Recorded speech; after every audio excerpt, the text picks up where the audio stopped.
بسم اللہ الرحمن الرحیم. پروگرام تعلیم اسپیشل کے ساتھ ہارون عباسی آپ کی خدمت میں حاضر ہے. خواتین و حضرات، اس پروگرام کا بنیادی مقصد نوجوان طلباء و طالبات کی رہنمائی کرنا، انہیں تعلیم کی ترغیب دینا اور کردار سازی ہے.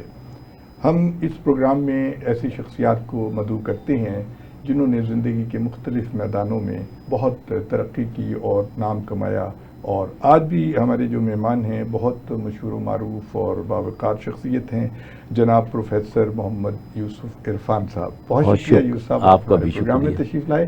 یہ ہم اپنے بچوں کی رہنمائی کے لیے یہ بتاتے ہیں کہ آپ کا جو تعلیمی پس منظر ہے اور آپ نے جس مراحل سے گزرے اس کے بارے میں ہمارے بچوں کو بتائیے. بہت بہت شکریہ. حقیقت تو یہ ہے کہ ہر شخص ایک کہانی ہے، ایک کتاب ہے، بے شک، جس کا آخری صفحہ تو موت سے مکمل ہوتا ہے، مگر اس سے پہلے بہت سی رنگینیاں ہیں، بہت سی دلچسپیاں ہیں، بہت سی ہمتوں کا اور مصائب تو خیر زندگی کا حصہ ہوتے ہیں. جیسے کہ اپنا خواجہ میر دد علیہ رحمہ نے کہا تھا، چلا جاتا ہوں ہنستا کھیلتا موج حوادث سے، اگر آسانیاں ہوں زندگی دشوار ہو جائے. واہ، بہت خوب. تو یہ ہے کہ کوئی شخص بھی ایسا نہیں جو مسائل، مصائب اور نعمتوں سے منور نہ ہو. میری زندگی بھی ایسی ہی ہے، مگر یہ ہے کہ میری زندگی کا آغاز یہ ہے کہ میرا حسب نسب کے حساب سے میں مولانا حضرت خواجہ معین الدین چشتی اجمیری رحمۃ اللہ علیہ کے خاندان سے وابستہ. ہمارے بزرگ جو تھے انڈیا میں شاہ پیر کہلاتے تھے. جی، بہت مشہور لوگ. مگر یہ ہے کہ ہمارے والدین نے یا ایک دو لڑی پیچھے پیری مریدی چھوڑ دی تھی. اچھا. میرے والد صاحب جو تھے وہ ریزرو بینک آف انڈیا میں ملازم تھے. اچھا. اور میرے ایک تایا جان تھے، وہ وائس رائے آفس سے وابستہ تھے. 6 مہینے شملہ میں گزارتے تھے، 6 مہینے دلی میں. اور ان دونوں نے تعلیم حاصل کی تھی چاندنی چوک میں، کوئی اسکول تھا مسجد کے ساتھ. دہلی. ہاں جی. اچھا، بہت مشہور جگہ تھی. ان دونوں ہی نے پاکستان آفٹ کیا تھا. اچھا. اور اس کے بعد جو رہ گئے سو رہ گئے، ہمیں بھی معلوم نہیں کہ اب کوئی کہاں ہے. صحیح ہے. مگر ایک بار والدین نے ضرور انڈیا لے کے ہمیں سب بچوں کو گئے. وہ لے کے دادا کہانی ہے. جب یہاں آئے تو اس طرح تھا کہ میں یعنی اسکول جایا کرتا تھا. کے جی اسلامیہ اسکول میرا اسکول تھا جو خزانہ گیٹ بھی اس میں شامل تھا، اور یہ انجمن حمایت اسلام امرتسر نے قائم کر رکھا. جی بالکل. تو یہاں میں جایا کرتا تھا، تو ساتھ ساتھ قرآن حفظ کر رہا تھا اپنے محلے کی مسجد میں. ہمارا محلہ تھا کرشن نگر، جسے اب اسلام پورہ کہتے ہیں. اور استاد محترم کا ایک شعر ہے، ہم یاتری مندر مندر کے تھے کرشن نگر پر ریجھ گئے. ہر موڑ پہ بھولے من کو یہاں اوتار دکھائی دیتے ہیں. کرشن نگر یعنی علم و دانش کا مسکن تھا، بڑے بڑے نام وہاں پر موجود تھے. خیر، تو وہاں پہ مسجد تھی حامدیہ رضویہ، جہاں مولانا ولی اللہ خان صاحب ہوا کرتے تھے، جو بھانجے تھے احمد رضا خان صاحب کے. ٹھیک ہے. تو یہاں پہ بھی اکابرین آتے رہتے، تو میں نے حفظ کا آغاز یہاں سے کیا تھا. اچھا، ماشاءاللہ. تو اس وقت ڈاکٹر اسرار صاحب بھی ہمارے ہمسائے تھے. اچھا. ان کے بیٹے حافظ عاقب سعید صاحب نے بھی حفظ کا آغاز اس مسجد سے کیا تھا. پھر یہ بعد میں شفٹ ہو گئے اسلام سمن آباد، اور اس طرح ہوتے ہوتے ماڈل ٹاؤن چلے. یعنی بہت دینی ماحول گھر کا بھی تھا اور آپ کو باہر بھی ہوئی. ماشاءاللہ. تو صبح کی ہمارے استاد محترم جو تھے پروفیسر مرزا منور صاحب، پہلے تو وہ حفیظ جالندری صاحب کے ہمسائے تھے ماڈل ٹاؤن میں. جی، ماڈل ٹاؤن میں. تو اس کے بعد وہ کرشن نگر شفٹ ہو گئے تھے. جب کرشن نگر شفٹ ہوئے تو ہمارے 2 گھر چھوڑ کے پروفیسر صاحب کی رہائش تھی کرائے پر. تو صبح کے وقت سیر کیا کہ پروفیسر صاحب کی عادت تھی صبح اور شام سیر کرتے تھے. جی بالکل. صبح کی سیر میں میرے والد محترم سید محمد اشفاق صاحب وہ بھی شامل ہو جاتے تھے. تو انہوں نے ایک دن ان سے کہا کہ بھئی ہمارا ایک خاندانی روایت ہے اور دینی روایت ہے، یہ بیٹا عربی تو پڑھتا رہتا ہے، اسے قرآن پڑھتا رہتا ہے، اسے عربی سکھا دیں. تو پروفیسر نے کہا ٹھیک ہے. تو میں 2-3 دن وہاں یا ہفتہ 10 دن گیا ہوں. تو جیسے استادوں کے ساتھ خوف بھی ہوتا ہے اور احترام بھی ہوتا ہے. کرکٹ کا شدائی تھا، ہر وقت باہر کرکٹ گلی میں کھیلتے رہنا یا اور کوئی گیم کرتے رہنا بچوں کے ساتھ، کیونکہ اس وقت فزیکل ایکٹیویٹی جو تھی نا وہی ہوا کرتی تھی، یہ موبائل کی بیماری نہیں ہوتی تھی. اور جسمانی صحتیں بھی اچھی ہوتی تھی. تو بعض اوقات یہ ہوتا تھا کہ پروفیسر صاحب ہماری گلی سے گزرتے تھے یا آ جاتے تھے تو سارے ہی کھیل بند کرتے تھے، مجھ جیسے بھاگ کے اپنے گھر میں گھس جاتے تھے۔ تو خیر مختصر یہ کہ میں جب گیا تو میں بیمار ہو گیا، اچھا، اور 7ویں جماعت میں پڑھتا تھا اس وقت۔ تو چند دن گزرے تو پروفیسر صاحب نے پوچھا کہ بیٹا پڑھنے نہیں آ رہا، تو ہوتا ہے کہ اسے بخار نہیں اتر رہا اور بیمار ہے۔ پروفیسر صاحب شام کو عیادت کے لیے آ گئے۔ میری زندگی کا یہ غیر معمولی واقعہ ہے، میں تھوڑا سا اس لیے تفصیل سے بیان کر رہا ہوں۔ تو فیض صاحب آئے تو فیض صاحب بہت اچھی گفتگو کرتے تھے جی، بہت، اور اخلاص اور ہمدردی اور محبت سے بھرے تھے۔ تو میری طبیعت پہ بڑا اچھا اثر پڑا۔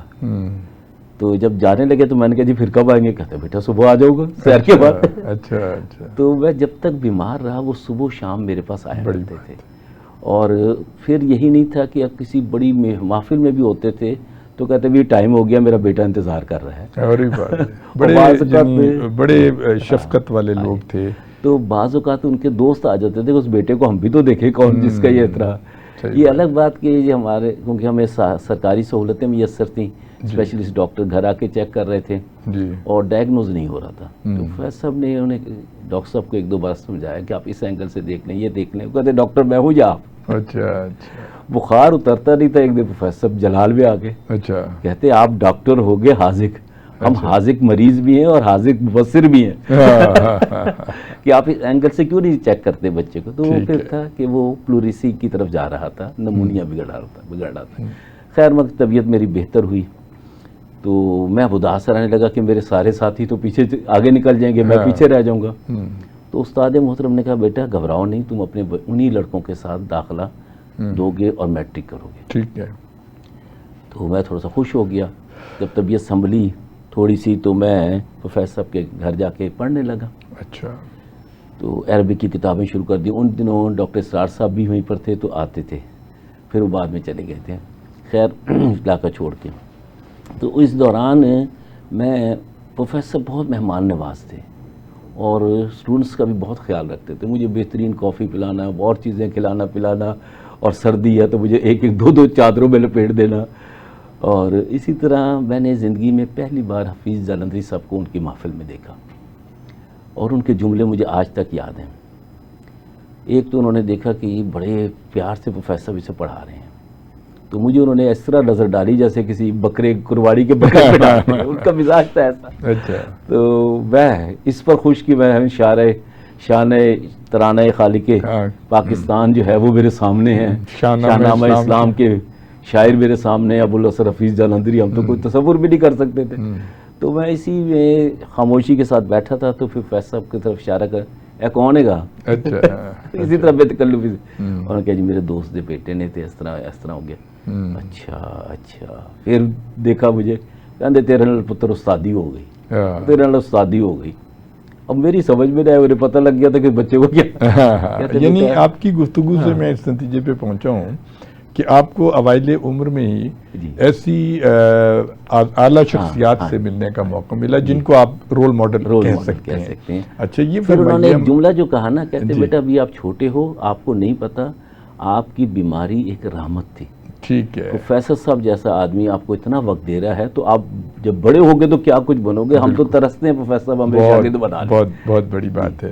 یہ بتائیے اسکول کے کالج کے زمانے میں آپ کی جو غیر نصابی سرگرمیاں تھیں اس میں آپ حصہ لیتے تھے؟ جی میں بالکل لیتا تھا۔ جو ہماری یعنی جیسے کہتے ہیں نا کہ اسمبلی ہوتی تھی، اس میں بعض اوقات تلاوت کر دی، بعض اوقات حضرت علامہ کے کوئی شعر پڑھ دیے، کوئی نعت پڑھ دی، یہ چھوٹے چھوٹے۔ اور مباحثوں وغیرہ میں اس میں مباحثوں میں یہ تھا کہ 2-4 بیت بازی جو تھی وہ اسکول میں جو ہم بچے کرتے رہتے تھے اس میں تھا، اس میں یعنی مقابلے بازی میں نہیں گیا تھا۔ اچھا، اور کھیلوں میں؟ کھیلوں میں یہ تھا کہ ہاکی اچھا اور کرکٹ۔ اچھا، کرکٹ کا ضرور زیادہ ہوتا تھا، مگر یہ ہے کہ یہ چلتے تھے، اور اس وقت ابھی فٹ بال اور یہ والی بال اس طرف نہیں تھا، مگر محلے میں جو کھیل ہوتے تھے نا محلے کے بچوں کے ساتھ ان سب میں حصہ لیتا، یعنی بچے جو تھے وہ فزیکل ایکٹیویٹیز میں حصہ لیتے تھے۔ اس کے علاوہ مجھے جہاں تک میں سمجھتا ہوں اس دور میں جو اساتذہ تھے جی وہ اس چیز پہ بہت زور دیتے تھے کہ بچے نماز کی پابندی ہاں کریں۔ نماز کی آپ کے اسکول میں کیا ماحول تھا؟ ہاں نماز کی پابندی تھی، نماز کی پابندی، نماز کی پابندی تھی۔ دوسرا یہ ہے کہ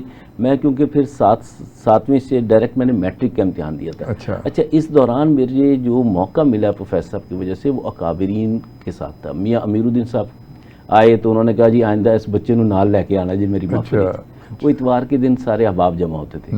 اب ان کی محفل ایسی ہوتی تھی کہ وہاں یعنی مجید نظامی صاحب موجود ہیں، شیخ انوار الحق صاحب موجود ہیں، خواجہ حبیب اللہ ککڑو موجود ہیں، اور اسی طرح کے دیگر اکابرین کوئی نہ کوئی آتا ہی رہتا تھا، اور میں ان سب کی باتیں سنا کرتا تھا۔ وہیں میں نے یعنی جیسے میاں سلی صاحب، اسی طرح یعنی عمران خان بھی وہیں پر ہوتے تھے، یوسف سلی کی یاری جو تھی، تو ان سب کو بھی میں نے وہیں دیکھا۔ پھر حضرت استاد محترم کی وجہ سے دیگر فوجی اور سول اکابرین کو بھی دیکھا۔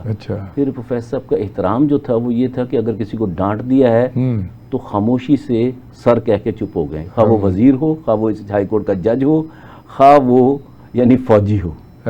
یہ ماحول میرا تھا، یعنی وہ جو احترام تھا اور جو شفقت ادھر سے تھی ادھر سے احترام تھا، وہ جیسے فادرلی ایک ایٹیٹیوڈ جو ان کا ہوتا تھا، جیسے باپ اپنے بچوں سے کرتا ہے، اس سے بھی بڑھ کے ہوتا تھا، اور ان کی کوشش یہ ہوتی تھی کہ بچے کی کردار سازی ہو اور وہ ایک اچھا انسان بنے۔ اچھا یہ بتائیے پروفیسر صاحب، اب رجحان ختم ہوتے جا رہے ہیں، آپ کے اور ہمارے زمانے میں کتب بینی بڑی اہم چیز تھی، اور بچوں میں بڑا کمپٹیشن ہوتا تھا کہ آپ نے کیا پڑھا اور میں نے کیا پڑھا۔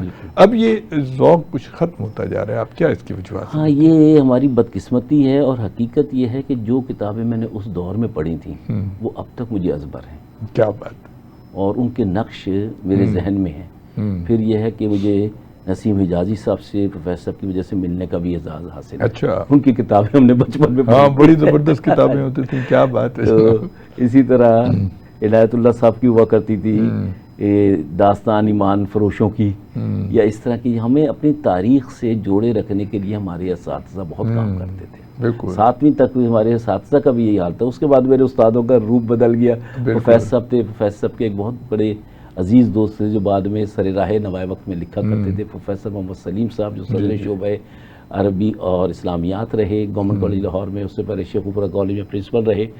اچھا جب میرا امتحان کا وقت آیا تو عربی فارسی یہ تو سب مجھے کچھ آ گئی، اچھا، اب انگلش کی طرف میری توجہ نہیں تھی، اچھا، اور ہر شخص بچہ انگلش سے گھبراتا ہے۔ ہاں، تو ایک دن یعنی ایک جملہ انہوں نے کہا کیا وہ اسکول جاتا ہے، اور میں نے تیزی سے غلط جملہ بنا دیا، کے رہ گئے کہ 3 ہفتے رہ گئے اور کیا بنے گا۔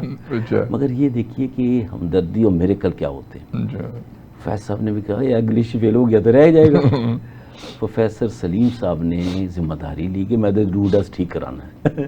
اچھا اچھا، اب 3 ہفتے تھے تو اس پہ یہ تھا کہ وہ 5 وقت نماز مسجد میں پڑھا کرتے تھے، ایک ٹائم ادھر آیا کرتے تھے پروفیسر کے پاس پیدل، اس وقت یہاں رہتے تھے راج گڑھ میں۔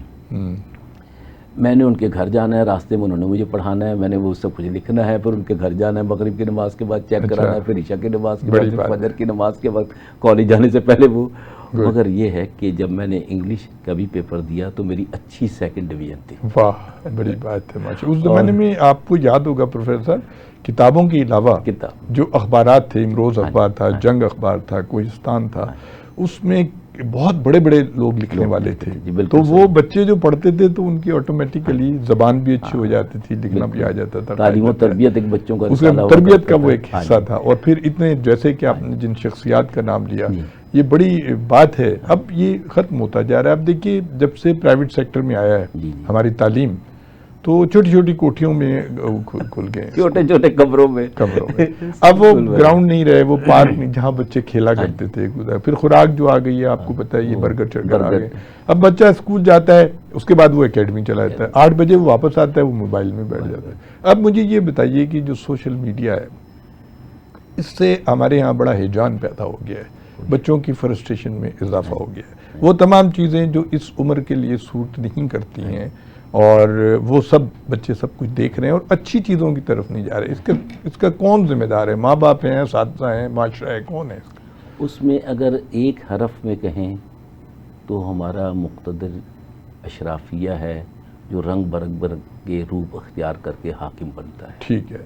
آپ کو یاد ہوگا کہ موبائل کی بیماری بھی ایک حاکم نے اس ملک کو لگائی، بالکل، اور عین اس وقت لگائی تھی جب یعنی الائیڈ فورسز کو انہوں نے پیسج دے کے کابل پہنچایا تھا کہ لوگوں کی توجہ نہ ہو اور یہ موبائل میں کھیل رہے ہوں، اسی میں انہوں نے پیسے کمانے کا طریقہ نکال لیا، اسی میں سب کچھ. جی بالکل. اور سارا اس وقت پاکستان میں سب سے زیادہ کاروبار موبائل انٹرنیٹ کا ہے، بہت، اور ساری غیر ملکی ایجنسیاں ہیں جو پیسہ لے کے جاتی ہیں. بالکل جاتی ہیں. اب دوسرا یہ ہے کہ اس کے ٹاپکس کیا ہیں. آپ بچوں کو ایک ضرورت کی چیز نہیں ہے جب وہ دے رہے ہیں اور وہ اس میں وہ وقت لگا رہا ہے تو وہ اسی میں پل بڑھ رہا ہے. جو خوراک وہ ذہنی کھا رہا ہے ویسا ہی بنے گا. بالکل. اس ضمن میں سمجھتا ہوں کہ ماں باپ عاجز ہیں، اس میں اعلی کار نہیں ہیں. اور جب موبائل کی بیماری آئی ہے تو اس میں مرد، عورتیں، بوڑھے سارے شامل ہو گئے، سبھی شامل ہو گئے. اور رت جگہ کی وہ جو خاکروب ہے وہ تک شامل ہو گئے. اور اس کا جو دوسرا نقصان ہوا ہے، ہمارا چادر اور چار دیواری کا تصور ختم ہو گیا. اور تیسرا یہ ہے کہ ہماری نوجوان نسل بیٹھ کر کاؤچ پوٹیٹو کی طرح موبائل پہ بیٹھی ویڈیو دیکھ رہی ہوتی ہے، خواہ اس کے سامنے آدمی شہید ہو رہا ہو یا مر رہا ہو یا لال مسجد کا واقعہ ہو تو وہ سمجھ رہے ہیں کہ ڈرامہ ہے، دیکھو کدوں ڈیتھ ہونی ہے. تو یہ ایک کیرلیس بیہیویئر آ گیا ہے. اس میں سمجھتا ہوں کہ ہمارے حکومت وقت ہو یا آئندہ آنے والی حکومتیں ہوں یا ہمارا مقتدر طبقہ ہو، یہ میڈیا کو کچھ لائنز دیں، ڈائریکشن دیں جس سے انسان سازی ہو. اگر انسان نہیں بنایا جائے گا تو یہ چیزیں جو ہیں یہ خنجر چاقو کی طرح اپنے آپ کو بھی خودکشی کی طرف لے جائیں گے. ایک اور میں آپ کو بتاؤں عرفان صاحب، جو ایک بہت خطرناک رجحان ہو گیا ہے کہ ہمارا جو سوشل میڈیا ہے وہ ایسے ناقبت اندیش مولویوں کے ہاتھ میں آ گیا ہے جو فرقہ واریت پھیلا رہے ہیں، اور اتنے بڑے بڑے اکابرین، خلفائے راشدین اور ازواج مطہرات اور بڑے بڑے اولیاء کرام ان کی شخصیات کو مسخ کر کے پیش کر رہے ہیں. ایسے ایسے ان پہ الزامات، بہتان اور وہ لگا رہے ہیں کہ بندہ حیران رہ جاتا ہے. تو اس پہ بھی کوئی قدغن ہونی چاہیے، لازمن ہونی چاہیے، لازمن ہونی چاہیے. جی بالکل. آپ کا کیا خیال ہے کہ 1400 سال میں جو لوگ محترم رہے ہیں، آج ایک ان پڑھ آدمی ریٹنگ کی وجہ سے نامعقول باتیں کرتا ہے تو وہ ہیرو بن جاتا ہے. مجھے اچھی طرح یاد ہے کہ جب یہ سندھ کی محرومی کا ذکر چل رہا تھا، مرزا محمود صاحب اس وقت تھے تو انہوں نے کتاب بھی لکھی تھی، ایڈوکیٹ، وہ رائٹ لیفٹسٹ تھے، سوشلسٹ تھے اور استقلال پارٹی کے نائب پریزیڈنٹ بھی رہے. خیر، تو پروفیسر صاحب نے وہاں پر ایک جا کے تقریر کی، پلیجو نام بڑا مشہور، رسول پلیجو. تو وہاں پر جب سندھ میں انٹیریئر میں تقریریں کی تو انہوں نے کہا جی آپ نے پاکستان کے بارے میں اتنی یہ باتیں کی ہیں اور آپ کو میڈیا کور نہیں کرے گا، آپ تھوڑا سا پاکستان کو گالی دیں کہ برا کہیں، پھر دیکھیں خبر آگ کی طرح پھیلتی ہے. بالکل صحیح. وہ کسی نے لطیفہ تھا کہ کتے نے انسان کو کاٹ لیا تو یہ خبر نہیں، انسان نے کتے کو کاٹ لیا یہ خبر ہے. یہ خبریت جو ہے، اس کے نشہ جو ہے یہ ہمیں ڈبو رہا ہے، خراب کر رہا ہے. صحیح بات ہے. آپ دیکھیے کہ عرفان صاحب، آپ نے یاد ہوگا بچپن کہ ریڈیو پاکستان سے صبح کے وقت حی الفلاح پروگرام ہوتا تھا، بڑی خوبصورت تلاوت ہوتی تھی اور اس کی ترجمہ، یعنی بچوں کا دن کا آغاز ہر گھر میں جب بچے تیار ہو رہے ہوتے تھے تو بڑی زور سے ریڈیو چل رہا ہوتا تھا، تلاوت ہوتی تھی، دن کا آغاز اس سے ہوتا تھا. اب یہ ہے کہ دیکھیں نا، ایک بچہ جیسے 2-3 سال کا بچہ رو رہا ہے تو اس کی ماں اس کو لوری نہیں سنا رہی ہے، اب اس کو کوئی اچھی بات نہیں کر رہی، بلکہ وہ اسے کارٹون لگا دیتی ہے. اور کارٹون میں جو ماہرین ہیں نفسیات کے اور جو ڈاکٹرز ہیں وہ کہتے ہیں جو اتنی تیز جو موومنٹ ہے اس کی تصویروں کی اور رنگوں کی، وہ بچے کے دماغ پہ بہت برا اثر کرتی ہے. اس وجہ سے بچوں میں بے پناہ فرسٹریشن ہو گئی ہے. تو اب اس کا کیا حل کیا؟ یعنی مائیں بھی تو نہیں اب وہ اس کا حل تو یہ کنسنٹریشن ختم ہو جاتی ہے. جب آپ ریپڈ پکچرز دیکھتے ہیں، انسٹنٹ مووز دیکھتے ہیں تو زندگی میں بھی یہ سمجھتے ہیں بٹن دباؤ تو ابا پیدا ہو جائے گا، بٹن دباؤ تو ماں آ جائے گی، بٹن دباؤ تو بہن بھائی آ جائے گے، بٹن دباؤ تو خالہ آ جائے گا. پش بٹن ایٹیٹیوڈ جو ہے نا، اس نے ہمیں بہت نقصان پہنچایا. دوسرا یہ ہے کہ اس یعنی موبائل کی وجہ سے انسان کا حافظہ کمزور ہوتا ہے، انسان کی یعنی کنسنٹریشن جسے کہتے ہیں، توجہ، وہ متاثر ہوتی ہے. اور اگر حافظہ کمزور ہے تو آپ کی ذہانت بھی متاثر ہوگی، دانش مندی تو دور کی بات ہے. آپ سپرفیشل ہو جاتے ہیں، اور اس وقت ہمارا معاشرہ یہی ہے، سنی سنائی پہ چلا جا رہا ہے، سنی سنائی پہ چلا اور جا رہا ہے. بالکل. ایک سادہ سی بات ہے کہ قرآن ہی کا فیصلہ ہے کہ جب آپ کے پاس کوئی خبر آئے تو اس کی تصدیق کر لو. آپ تو خیر میڈیا ہی سے وابستہ ہیں، آپ تو اس کی زیادہ اہمیت جانتے ہیں. بالکل صحیح بات ہے. اور دیکھو کہیں جلد بازی میں مبادہ آپ کوئی غلط فوراً فیصلہ ریئیکٹ ایسا نہ کرتے. بالکل بالکل بالکل. آپ کے پاس خبر آئی ہے، اسے آپ غور سے سنیں، سمجھیں، اور پھر اس کے بعد ایکٹ کریں. اس میڈیا کو آپ نے چھوٹے بڑے بچے مرد عورت بوڑھے سب کے حوالے کر دیا اور کوئی رکاوٹ نہیں. بالکل صحیح بات ہے. جی خواتین و حضرات، آپ پروفیسر محمد یوسف عرفان صاحب کی گفتگو سن رہے ہیں، بڑی دلچسپ باتیں کر رہے ہیں ایک چھوٹے سے وقفے کے بعد. جی خواتین و حضرات، آپ پروفیسر یوسف عرفان صاحب کی گفتگو سن رہے ہیں.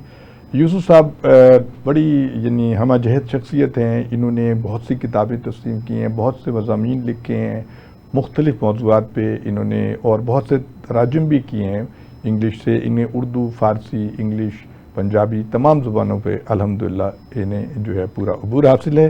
اب ہم ڈاکٹر صاحب سے پروفیسر صاحب سے پوچھیں گے کہ آپ نے اقبالیات پہ بہت کام کیا ہے. آپ کے اقبال کی شخصیت اور اقبال کے جو کلام ہے اس کے اتنے پہلو ہیں، آپ نے کس پہلو پہ زیادہ کام کیا ہے؟ بہت بہت شکریہ. کوئی پروفیسر محمد منور صاحب کی صحبت میں بیٹھے تو اسے 3-4 بیماریاں لازماً لگتی ہیں. وہ اقبال کا شیدائی ہوگا، وہ قائد اعظم کا عاشق ہوگا، وہ اپنے دین اور وطن کا متوالا ہوگا، بے شک والہانہ محبت رکھتا ہوگا. ٹھیک ہے. یہ 4 چیزیں پروفیسر منور صاحب کی شخصیت کا حصہ. ٹھیک ہے.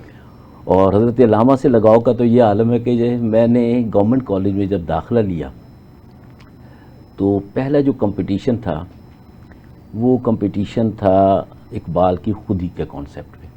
تو اس میں ایم اے کے، بی اے کے، فرسٹ ایئر کے سارے بچوں کو کھلی چھوٹ تھی، اور ساری 16 جماعتوں کے کمپٹیشن میں میں اول آیا. ماشاءاللہ.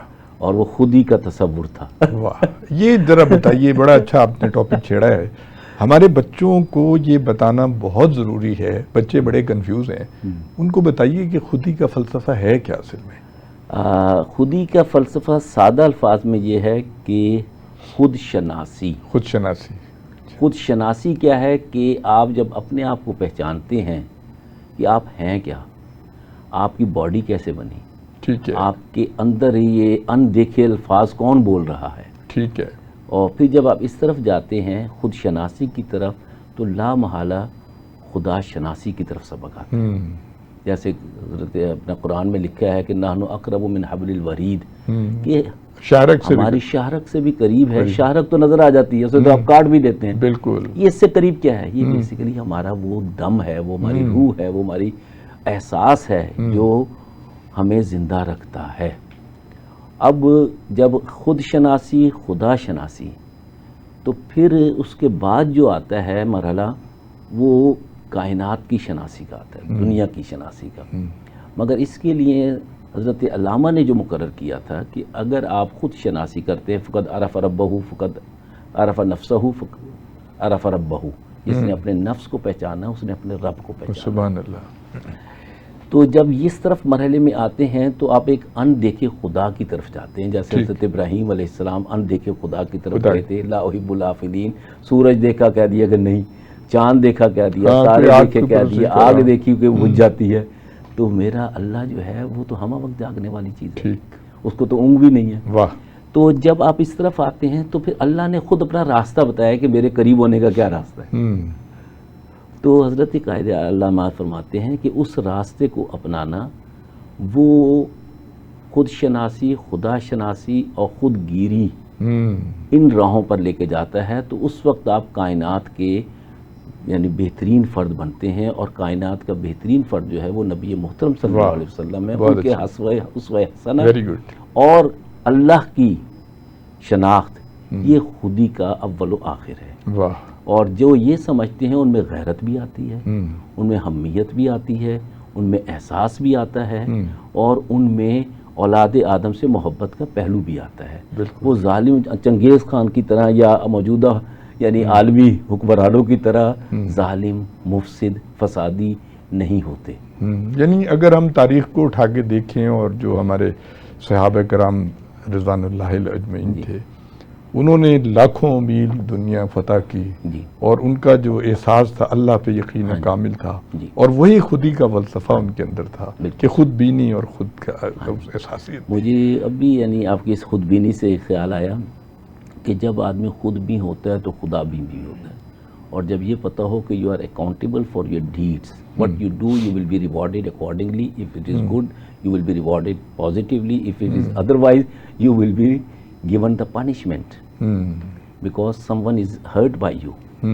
اب یہ دیکھیے کہ ہماری موجودہ اسلام کے جو سنہری اصول ہیں، یہ کہ اسلام جو ہے یہ میرا تیرا نہیں ہے کہ آپ کہیں جی میرا اسلام ہے، یہ کہیں جی میرا، یہ تو دین ہے، اللہ کا دین ہے، اور اس میں آفاقی اقدار ہے جس کا اقتدار چاہیے اس دنیا میں، وہ اقتدار جو ہے میں اور آپ اس پہ عمل کر کے کر سکتے ہیں، اور اس کی مثال جو ہے کہ یہ ایک لیونگ ٹریڈیشن ہے، ڈیوائن لیونگ ٹریڈیشن از اسلام۔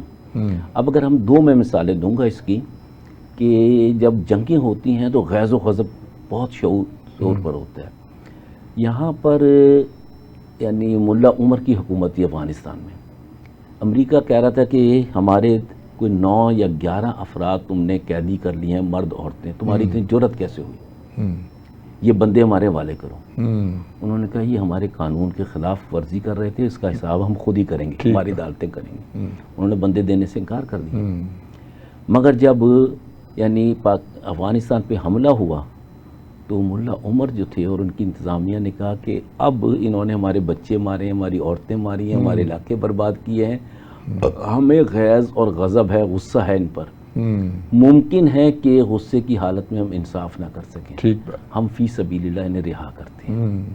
اور ان میں سے مجھے اچھی طرح یاد ہے کہ پاک افغان بارڈر پر جب تک یعنی پورا انٹرنیشنل میڈیا آ گیا کہ چلیں جی جانوروں کے دیش سے اب نکلے حیوان، ظالمان کے دیش سے، عورتوں نے دوپٹے لے رکھے تھے، مردوں کی داڑھی تھی، انہوں نے کہا جو داڑھی کٹا دے ہو، دوپٹے اتارو، ہوں تسی انسانوں دی بستی چ آ گئے، اور یہ اب ان کا جبر ختم ہو گیا، تو انہوں نے کہا یہ جبر انہوں نے نہیں کیا، ٹھیک ہے، یہ داڑیاں ہم نے خود رکھی ہیں، یہ دوپٹے ہم نے خود رکھے ہیں، اور اگر دنیا کی کوئی بہترین مخلوق ہے تو یہ طالبان ہیں، یہ طالبان مجاہدین تھے، یہ موجودہ طالبان نہیں، یہ ذہن میں رہے کہ طالبان کا لفظ جو ہے یہ ہمارے غیروں کا دیا ہوا۔ اسی طرح موجودہ آپ دیکھیے کہ غزہ کے بھی لوگوں کو انہوں نے جب گرفتار کیا، وہاں سے رہا ہونے والے خوش و خرم ہنسی مکھی اور جانے کو تیار نہیں ہوتے، اور وہاں سے وہ بھیجتے ہیں تو بیچارے لاغر ہوتے ہیں۔ اچھا پروفیسر صاحب یہ فرمائیے، آپ نے علامہ اقبال کے حوالے سے بات کی، آپ کے اور ہمارے بزرگ جو تھے وہ سارے فارسی ضرور جانتے تھے، اب علامہ اقبال کا اتنا قیمتی کلام ہے فارسی کا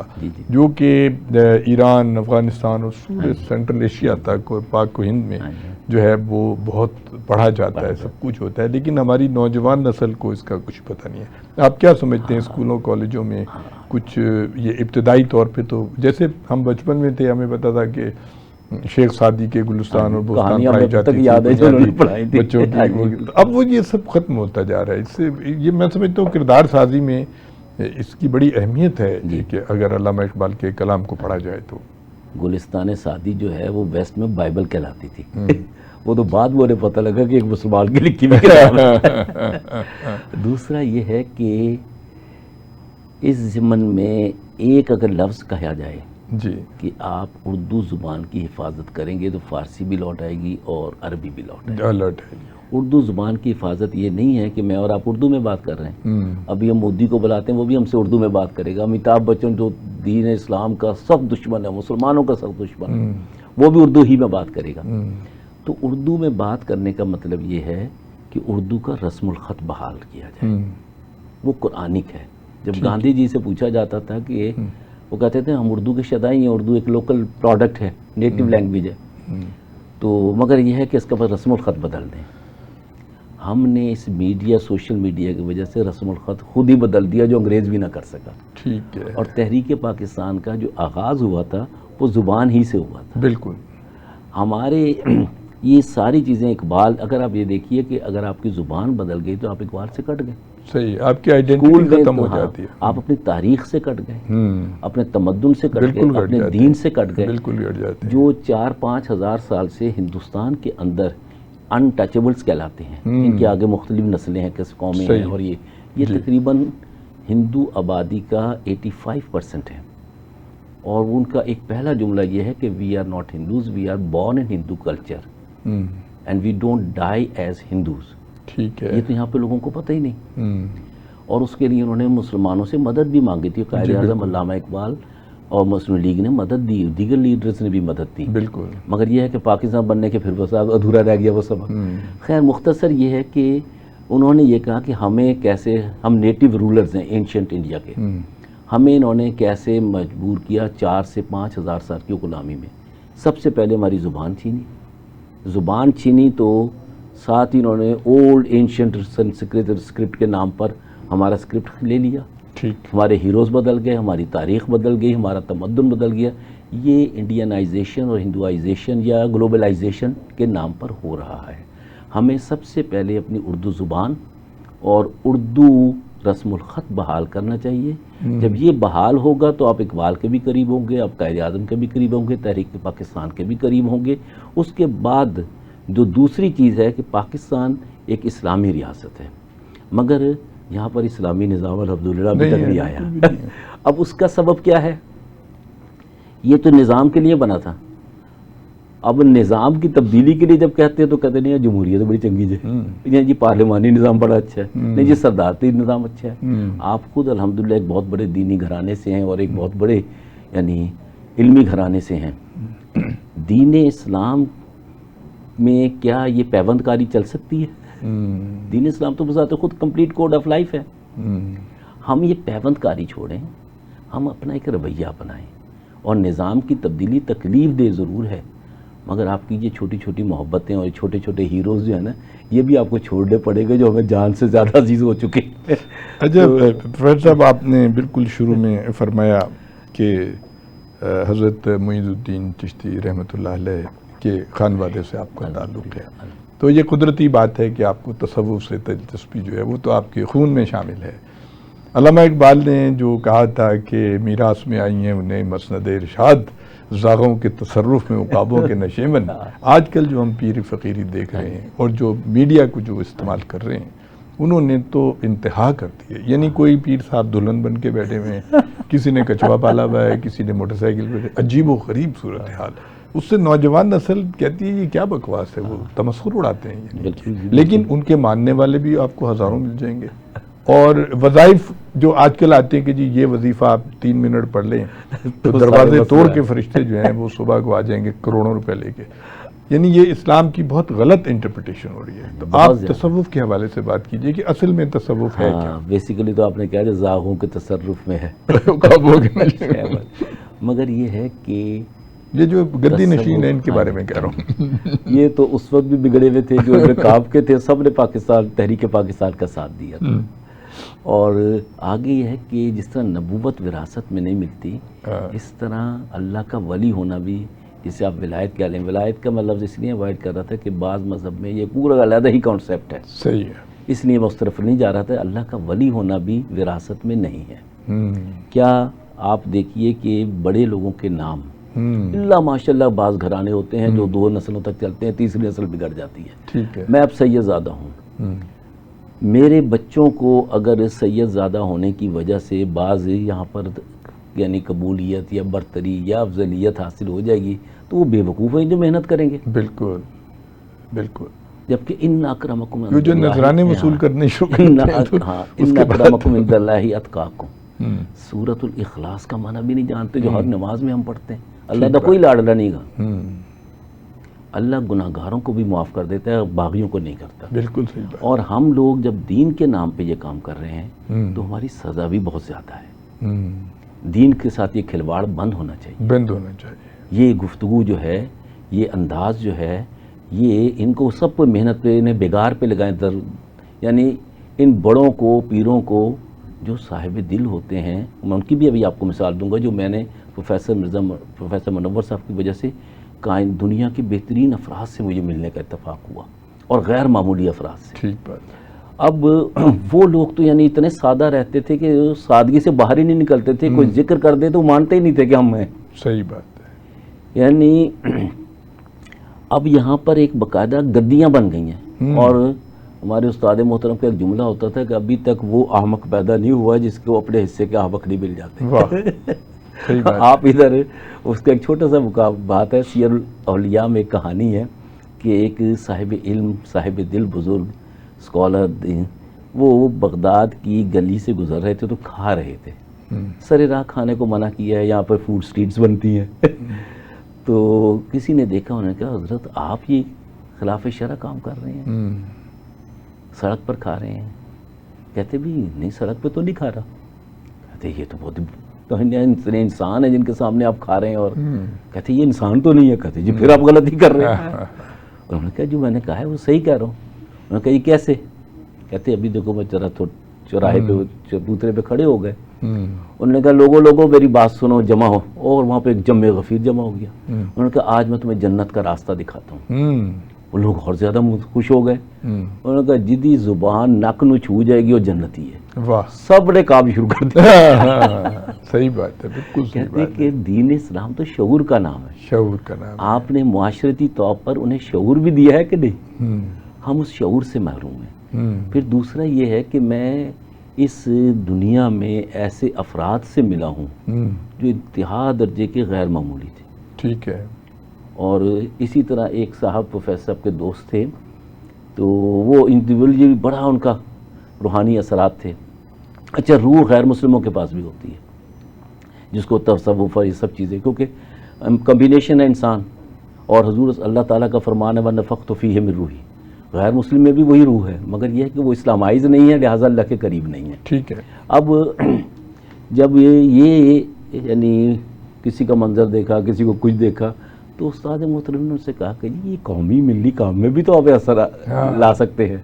پھر انہوں نے اس وقت توجہ کی.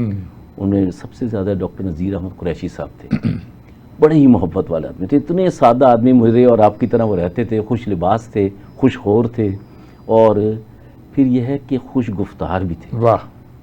اور مزاح تھا طبیعت میں. مزاح میں بیان کروں تو آپ حیران رہ جائیں گے.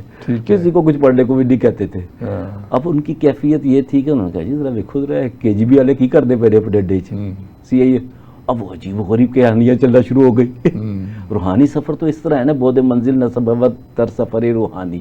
حضرت علامہ ہی کا شعر ہے، نمایاں ہے فرشتوں کے تبسم ہائے پنہانی، کوئی دیکھے تو ہے باریک فطرت کا حجاب اتنا. بالکل. کیونکہ یہ کائنات جو ہے یہ روحانی ہے. اولاد آدم کی یکجہتی بھی روحانی ہے. جسمانی تو یہ ہے کوئی کالا ہے، کوئی گورا ہے، کوئی پیلا ہے، کوئی نیلا ہے، کوئی ہرا ہے، کوئی یعنی رنگ برنگی دنیا ہے. اب جب آخری خطبہ آیا تو اس میں یہی کہا گیا کہ آپ سب ایک ہیں.